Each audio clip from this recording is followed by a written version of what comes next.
Hey, so this video somewhat relates to the video I made on generations.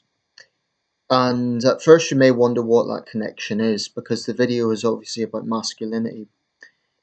I think the reason it relates to my video about generations is because the generation that we are in largely, or at least partially, shapes our world outlook. No matter how independent minded people think they are, I think most people are influenced on some level by that. On some level, obviously, I'm not suggesting that everyone in a generation is automatically going to like a particular music that is a trend of that generation or anything like that. That's not what I'm saying. I'm just saying that it is something that is beyond our control. So, if you were born at the same time as I was, which was the mid 1980s onwards, you're a millennial by definition. Um, and if you're a guy, then you're a millennial man, right? This is neither good or bad. It's just a fact. So I want to talk about the subject of masculinity in today's context, and this isn't going to be a really in-depth sociological video, but I do want to make some observations about things as I see them. Um, Today, one of the main sort of arguments against defining gender roles, masculinity, femininity, is from the progressive political movement, and people in that movement argued that this is entirely a social construct, and therefore, by extension, it's a bad thing because it puts restraints on what people feel they can do. So, those who argue against having gender roles or having a notion of gender roles say it restricts, for example, let's say guys who want to be a nurses, or girls who want to get involved in combat sports. That's just an example, or the military for that matter. There are certainly certain fields that have always been connected with masculinity, and obviously, masculinity is different from biologically being a male. Um, but there are certain fields where this has always been an expectation. Certainly, the military and the armed forces, but also in the emergency services, all of them, the fire brigade, the police, and also in the world of martial arts. Another interesting thing about some of the basic things we associate with masculinity. Well, firstly, I should lay out what those really are. Obviously, this isn't exactly the same in every culture, but there are certain generic trends: courage, physical strength, responsibility, and being the breadwinners or having financial prowess. Those four things, I would argue, have been consistent all over the world in terms of what a man should be. And this is something that crosses from continent to continent, from time period to time period, and from race to race. There are derivations, there are differences, but those four themes are quite widespread. Um, if we take, for example, the issue of courage, in many cultures, men who are perceived to be frightened or cowards are stigmatized. You can see this in certain Native American nations in their culture. I think it was the Lakota who really shunned warriors who would turn back from a battle. It might have been another group. I'm not entirely sure. It might have been the Apache or the Comanche. I'm not 100% sure about that. But you can see this across the world. In Britain in World War One, men who were perceived to be frightened of going to the front were handed white feathers, specifically by women, because with women doing it, that added to the shame in a sense, on the grounds that they were supposed to be. I mean, one of the major recruiting tools of the First World War, certainly in Britain, was plight of women in Belgium, and what Germany had done to the Kingdom of Belgium. That was a major recruiting tool. Um, and you can find many examples throughout history in different parts of the world. I watched a Chinese film a while back, The Florence War, it's set in World War II. there's a scene in that where the women in the film kind of shame the soldier. Why are you not protecting us? This sort of thing. So you can find these examples in every culture, or I should say, in every race throughout history. It's not absolutely universal because in certain matriarchal societies, we hear stories in history of Amazonian dominated societies, but generally speaking, it's quite dominant that in patriarchal societies, these are certain trends that are expected of men. Um,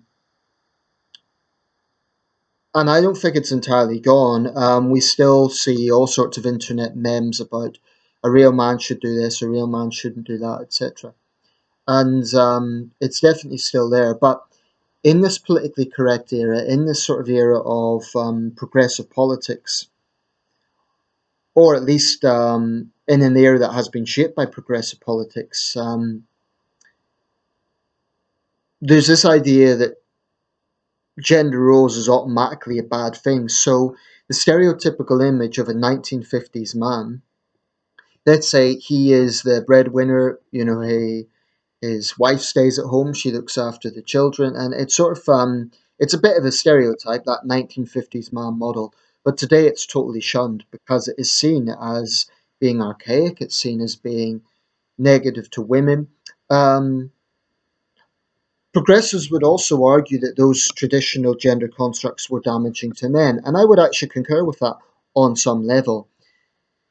I mean, I don't want to see a situation where people are pressured and pigeonholed into being like every other guy or like every other woman. I am a strong believer in individuality as well. However, where I disagree is with the idea that masculinity in itself is a bad thing, because I don't believe it is. And I would put a simple scenario out there.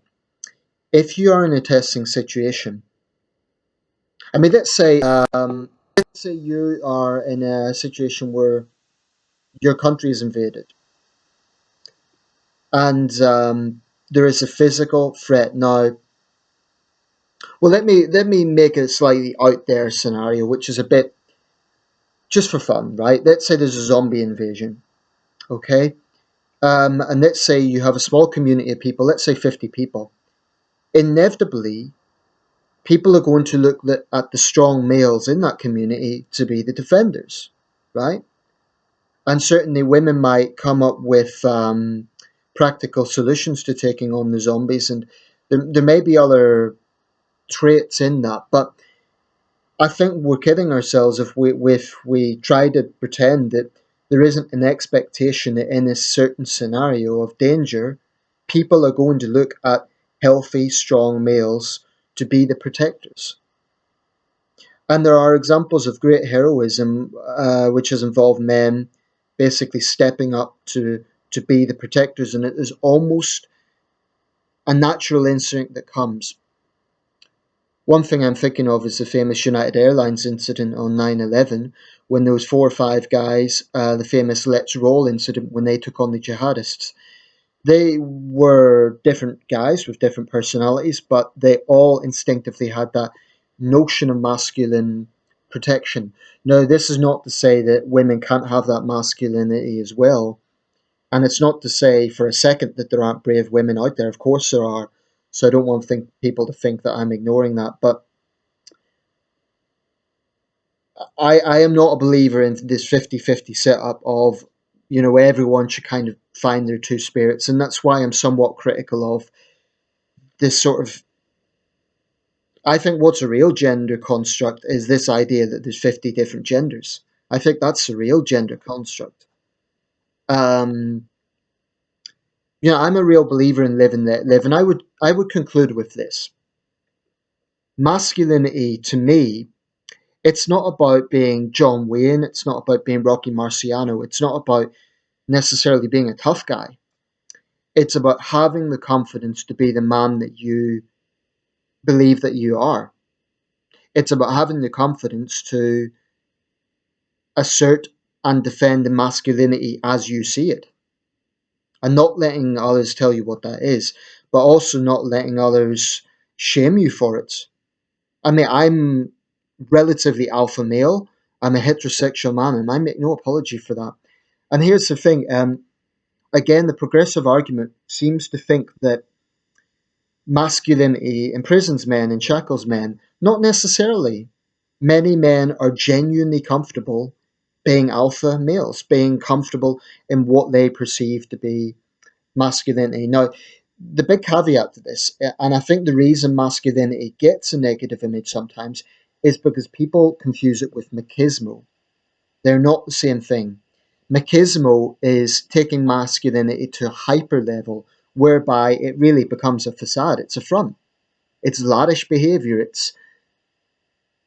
It's a negative form of masculinity. So to me, masculinity isn't about drinking yourself into oblivion, getting into fights for no reason, and always being on edge. Like, oh, are you threatening me? Or that's not masculinity. Nor should it be about putting guys in a pendulum whereby they have to be earning a certain amount of money to prove that they're real men, um, because that's going to rule out most of the world. It's there, and it inevitably is. It's a pressure. I do believe that when we talk about financial pressures, that is something men do face far more than women. It's not to say that women never face financial burden; they do, but there is a unique pressure on men to be seen as financially stable in a way that there really isn't with women, in my opinion. Women face other pressures that men don't face. For example, child rearing in a particular way. Obviously, I'm not talking about single fathers, but women have to give birth, men don't. There's pressures in that regard. Their biological cycle and so on is a pressure that women face. But I would contend that when it comes to financial expectations, that is something that is uniquely put on men. Therefore, men who are seen as deadbeat, rightly or wrongly, that's something that they are stigmatized for.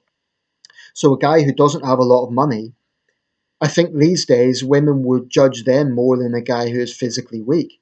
So if you have, let's say, a guy who's physically weak but he's a multimillionaire versus a guy who's physically strong but he's skinny, and this is a generalization, obviously it doesn't refer to everyone, but I think most women would choose choose the millionaire. And this is not to say that it's every woman, please don't think I'm generalizing, but that's interesting. Um, Now, maybe there may have been a time in the past where women would automatically choose the strong guy. Ideally, what they would want is a guy who's financially well off and physically strong. Now, I hear what women are saying, oh, we don't want millionaires, we just want a guy who's financially strong.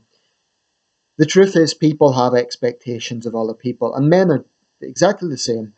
Um, I think most heterosexual men, if they're being honest, will look twice at a beautiful woman, right?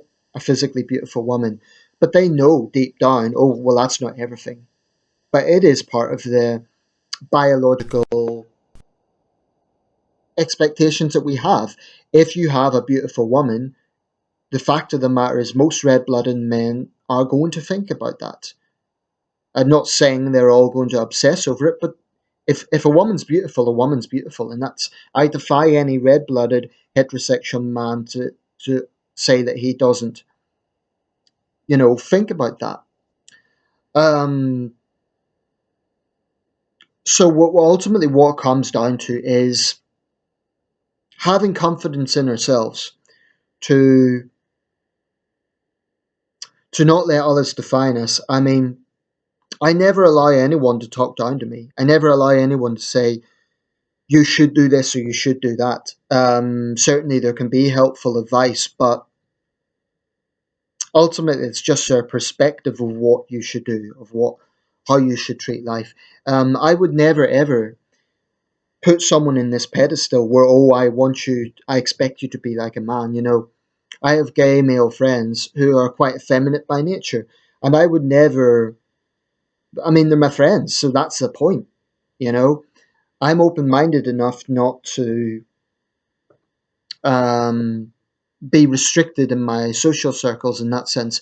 But I also would insist that there is nothing fundamentally wrong with the hunter gatherer male instinct, that alpha male mindset. I think it could be a wonderful thing, and I'm all for it.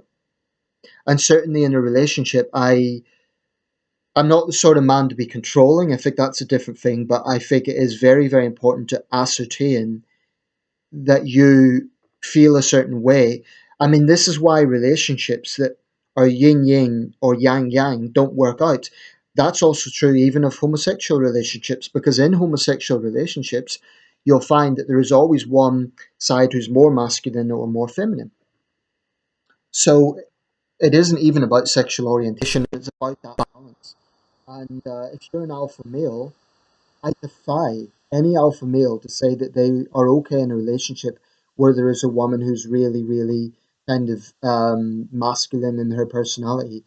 I'm skeptical that that could ever work out, because it's like a magnet. You can't get two magnets to attract to each other. You know.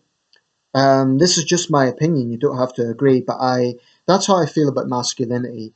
I feel it's about being confident in how we define it ourselves. The way I see myself is I respect the past, and I do have some respect for traditional male role models, in the sense of um, being brave, in the sense of being responsible, those sort of things. Um, but I'm also forward thinking, and I think it's important not to allow yourself to be trapped. And another very important point is that you cannot allow yourself to be defined solely by masculinity or femininity. It's the same as you can't allow yourself to be defined by your ethnic background. Like if you're a black guy, you can't allow that to, you are not a black guy, you are an individual. You know, I'm a white guy, I'm not a white guy, I'm an individual. You see what I mean? So I think that's also very important. Let me know your thoughts, and thanks for watching.